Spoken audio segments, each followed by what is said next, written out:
Okay. Let's move on to Messi. He just keeps scoring. 9 goals, I think we're at right now in the Leagues Cup that continues to roll on. Yes, Inter Miami brushed aside Philadelphia. They are in the Leagues Cup final. They will face Nashville, who beat Monterrey. So an all-MLS final.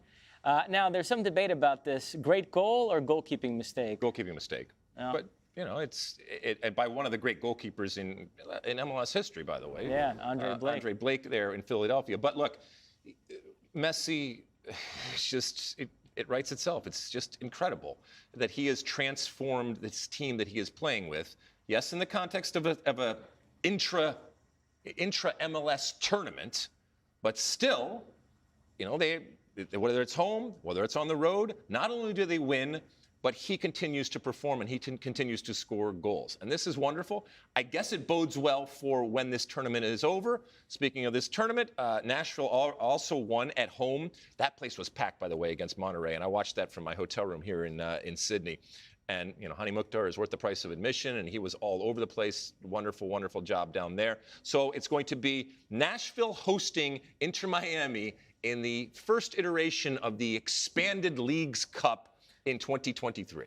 You know, Messi and Dani Alves have had this battle over who's going to finish as the most decorated player in football history. I think they're tied right now in terms of trophies for club and country, and I did not think this story would be settled with Messi winning the Leagues Cup while Dani Alves is languishing in a Barcelona prison. But that's where we are right now as far as...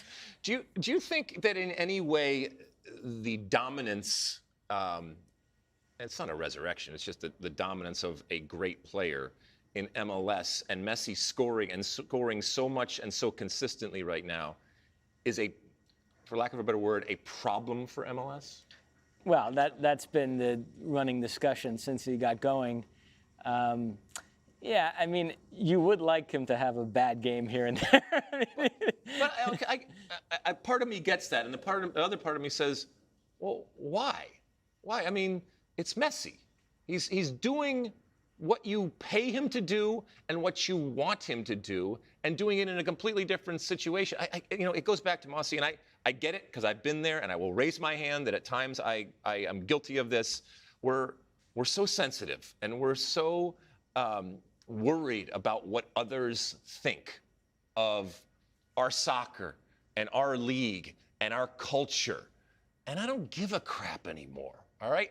I just want to enjoy it. I want to enjoy Messi scoring goals and not have to ascribe, value or devalue as to the teams that he's playing against or the situation or the marking or all that kind of stuff.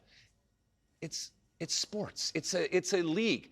Just sit back and enjoy it. And I know people can't. And part of me says, I get it. Because we're so concerned about credibility and we're so concerned with how we look in other people's eyes, especially around the world, and even domestically in the way that we look at each other and ourselves. But it's exhausting. Well, to bring it back to the Saudi Arabia thing, I continue to say Messi's decision to come to MLS and to turn down all that money, he was offered reportedly $500 million a year. It's really looking like a goal line stand for people who are against the whole Saudi Arabia thing, because imagine if he was there too with Ronaldo and Neymar going there now and Benzema. I mean, it would be pretty remarkable. It would be something, but maybe this is just a comment on how big of a brand he is. Do you think that what Messi has done so far from a cultural perspective has been more substantial and has resonated more and cut through globally than certainly what Cristiano has done, but what everybody is kind of doing right now in Saudi Arabia? I just get the feeling that, and I know we wear our MLS heart on our sleeve, or at least I do, but I feel like it resonates more. It's been more apparent. I agree. You think? I do, yeah. I think MLS got the biggest fish of them all, which is Messi, and they got him just a few months after he won the World Cup. And so what he's doing in MLS, I agree, is resonating globally more than what any of those players are doing in Saudi Arabia. I think it's the word I was looking for is relevant. I think MLS with Messi right now is more relevant than Saudi Arabia with Cristiano and all the other different players that are there. Now, over time, that might change, but I don't know, what does Saudi Arabia do here to make people tune in and care? Well, I have to say, I think they're on that path. I'm gonna end on a conciliatory note with Saudi Arabia because I know they're mad at me. Well, but, they got to. But huh? no. What they've been able to wow. do in just a couple of windows, and they're gonna keep at this. And I think a couple more windows like this, and we're gonna look up, and there's gonna be no around it. That's gonna be sort of the most star-studded league in the world, and then you're going to have to stand up and take note. I mean, you're now reading that Mo Salah is probably going to go there, if not this summer, probably next summer.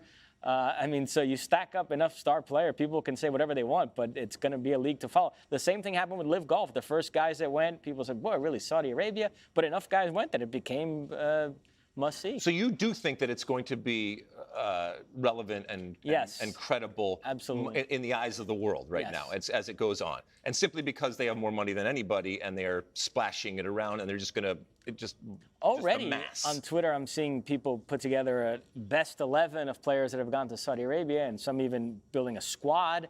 And it's incredible. I mean, there's a team that has a front three of Riyad Mahrez, Roberto Firmino, and Alan St. Maximin. That's better than half the front threes in the Premier League right now. Yeah, I mean, it's such a fascinating, I guess, project, if you will, because, yes, you have the players and yes, you have the money, but then how do you brand it? And how do you continue to, force it around the world and get people ultimately, not just to tune in, but to care and to find it and to, I guess, educate themselves on what it is. And look, we're talking about it right now. So in a certain sense, it's already permeated places that they haven't been in the past. I guess that's a good thing.